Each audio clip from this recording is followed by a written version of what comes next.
Hey folks, this is Kalani. Those armour sets I was talking about came through, so up in style, we'll get to them in a little moment, but over in style, we've got 3 armour sets: Flame-Kissed Light Armour Skin, Flamewalker Medium Armour Skin, and Flame Wrath Heavy Armour Skin. We'll go for Heavy first.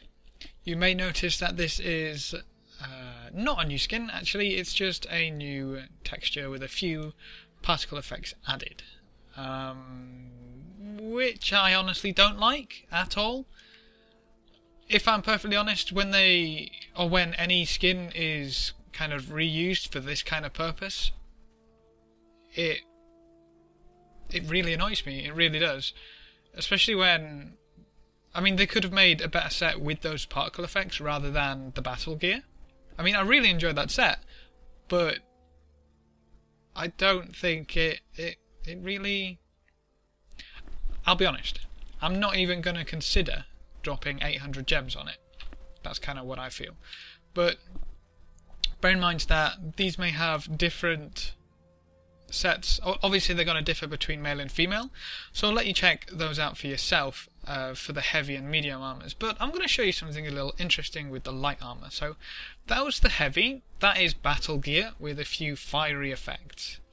Then we've got Flamewalker medium armor. You may recognise this almost instantly. This is actually, among other things, a complete copy of the Invader's skin with a few fiery effects. Now don't get me wrong, the fiery effects are incredibly nice, but when I say that we needed more skins in the game, I'd prefer more models of skins rather than retextures.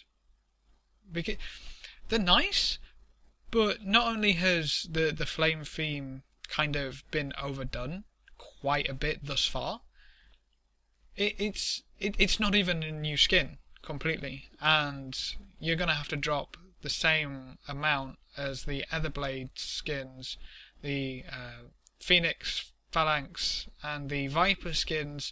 You know, these are being charged at a premium 800 gems, and they're not entirely new. But that's not quite the worst part about it, because the Flame-Kissed Light Armor skin is Tier 3 human cultural. Now let that sink in for a little while. Tier 3 human cultural with fiery effects. This is an incredibly nice skin. This is probably borderline a lot nicer, especially for an elementalist, than the Tier 3 human cultural, which interestingly enough will cost you more gold. Right now, to trade for 800 gems, it would cost you less gold than to buy the Tier 3 human cultural. But that's not quite the worst bit about it. So I'm on a human. Flame-Kissed Light Armor skin looks delicious. Obviously this is the female model. Bear in mind that the males, Charles and Asura, they'll all get the male version, regardless of gender, obviously, for Asura and Charles. So they'll get the male version, which, if you haven't looked at it, we may hop over to a chart to look at it. But that looks delightful. Now, let's log out. We'll go on to a Sylvari.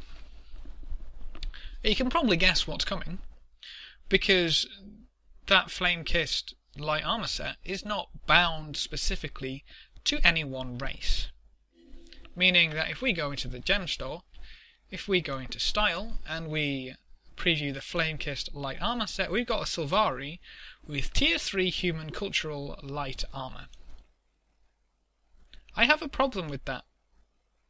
Specifically, I have a problem with that because they actively kind of, like, way back when, there was a bug where if you had the appropriate race, you could buy it and transmog it to give it to a different race. They broke that, so they didn't want people to have other races' cultural armor. Yet they used Tier 3 human light as a model for gem armor. So, works on Sylvari. Let's go ahead and log on to a Norn.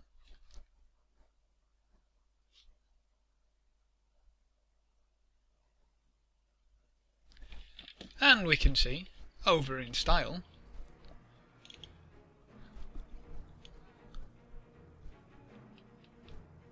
it's annoying, mainly because it just completely takes away from it being human cultural.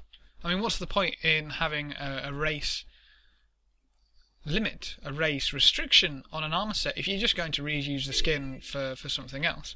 So let's have a look at, let's have a look at the one which would obviously come for the Char and Asura. They get the male version, but once again, what's the point in having a race restriction on cultural armor if you're just going to reuse the cultural armor skin? I don't know, I really don't like that at all. The other skins as kind of a remake, a retexture, or whatever the technical term for it would be, is not necessarily the worst thing in the world, to me anyway, but to use the tier 3 human cultural, personally I believe the only armor set out of these three which will be purchased is the light armor, simply because A, it's the same model as tier 3 human cultural, which is a really nice model, suits Sylvari really well, and can even be used to work on Norn. If you like the male version, go ahead and get that on your Norn, your Char and Asura. And it costs you less than the cultural armor anyway? I don't know. That's really that's really annoyed me a little bit, but apologies for like the bombardment of negativity. But I'm actually really curious about what you guys think about this. What are your opinions? First and foremost on the reuse of models for the leather for the medium and heavy, and then light being a tier 3 cultural armor. That's really weird. Anyway, that's this video. Leave me your comments, suggestions, theories, questions, all that good stuff down in the comment section below. We'll have a nice chinwag down there. Thanks for watching, folks. Good luck and have fun. And as always, I will see you next time.